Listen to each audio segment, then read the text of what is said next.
Assalamualaikum warahmatullahi wabarakatuh. Ketemu lagi, anak-anakku sekalian. Hari ini kita akan membahas tentang nenek moyang bangsa Indonesia.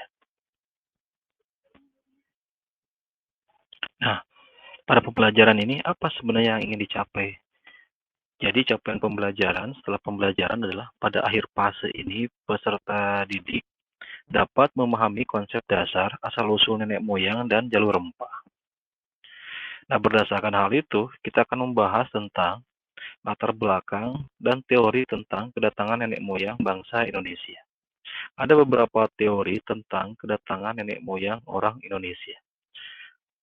Yang pertama, ada teori yang disebut dengan teori Nusantara.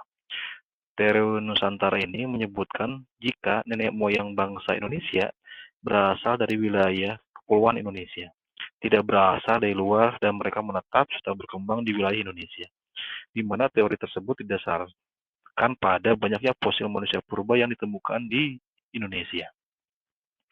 Nah, tokoh-tokoh pendukung teori Nusantara seperti Muhammad Yamin, Sultan Takdir, Ali Sabana, dan Guris Kerap. Pada teori tersebut didasari jika bangsa Melayu merupakan bangsa yang berperan penting. Selain itu, mereka kemungkinan adalah keturunan dari Homo solensis dan Homo wajakensis. Nah, yang selanjutnya adalah teori Taiwan. Teori ini menerangkan bahwa manusia yang berada di Indonesia ini terbentuk dari Taiwan, bukan dari Cina. Teori Taiwan ini lebih banyak pendukungnya karena ditopang oleh bukti-bukti arkeologi. Nah, diketahui jika Taiwan menyimpan bukti budaya Austronesia yang tua. Sebelum sampai dan menetap di sana, orang-orang Austronesia itu pertama diyakini berasal dari wilayah Cina Selatan. Di Cina Selatan, tepatnya di Hemudu, ditemukan sisa-sisa tembikar, alat pertanian kayu dan tulang, bukti untuk pertukangan dan pembuatan kapal.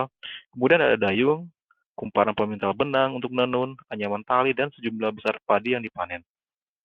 Temuan-temuan tersebut menunjukkan adanya pergeseran gaya hidup berburu yang diduga berasal dari masa Paleolitik Asia Timur ke kehidupan menetap sambil bertani dan beternak.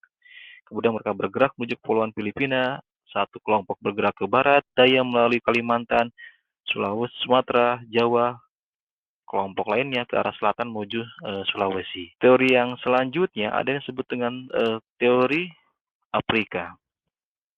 Teori Afrika ini bahwa Homo erectus tertentu di Afrika adalah nenek moyang manusia modern. Kemudian model tersebut berevolusi di suatu daerah di Afrika, selanjutnya para keturunannya bergerak cepat ke seluruh pelosok dunia. Di Afrika lah jalur Homo sapiens dilahirkan. Dan sejak saat itu mereka keluar Afrika dalam berbagai gelombang migrasi di mana mendiami sudut-sudut dunia yang belum terjangkau sebelumnya. Bentuk-bentuk Homo sapiens awal di luar Afrika hanya dianggap sebagai spesies terpisah yang kemudian punah. Teori selanjutnya adalah teori Yunan. Teori Yunan menyebutkan bahwa asal-usul nenek moyang kita berasal dari Yunan. Teori ini didukung oleh Muhammad Ali yang berpendapat bahwa bangsa Indonesia berasal dari daerah Mongol yang terdesak oleh bangsa-bangsa yang lebih kuat, sehingga mencari tempat perlindungan dengan bermigrasi ke arah selatan. Teori ini didukung oleh R.H. Jordan dan J. Halken. Nah, berikut ini peta penyebarannya. Jadi, tadi disebutkan bahwa dalam teori Afrika, manusia modern berasal dari Afrika yang menyebar 1.000 tahun yang lalu ke beberapa pelosok dunia. Sampai ke Indonesia sekitar kurang lebih 60.000 tahun yang lalu, ke Eropa 40.000 tahun yang lalu, dan ke beberapa wilayah lainnya. Dan lebih jelasnya, kita bisa melihat gambaran peta seperti ini, bahwa ternyata sebarannya begitu meluas. Jadi berawal dari Afrika, kemudian menyebar sampai ke pelosok daerah di dunia. Nah, ini tentang teori kedatangan nenek moyang. Nah, berdasarkan teori tersebut, maka kita bisa melihat bahwa ada keragaman etnis, keragaman suku yang ada di Indonesia. Nah, untuk di rumah, silahkan.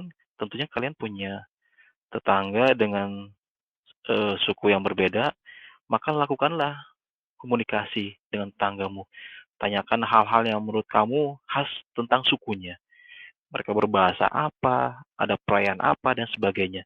Nanti setelah beres, Buatlah poster hasil wawancaramu di Canva yang berisi temuan hasil wawancara. Untuk hari ini dicukupkan sekian untuk pertemuannya. Kita akan berjumpa pada minggu depan. Wabillahi taufiq wal hidayah. Wassalamualaikum warahmatullahi wabarakatuh.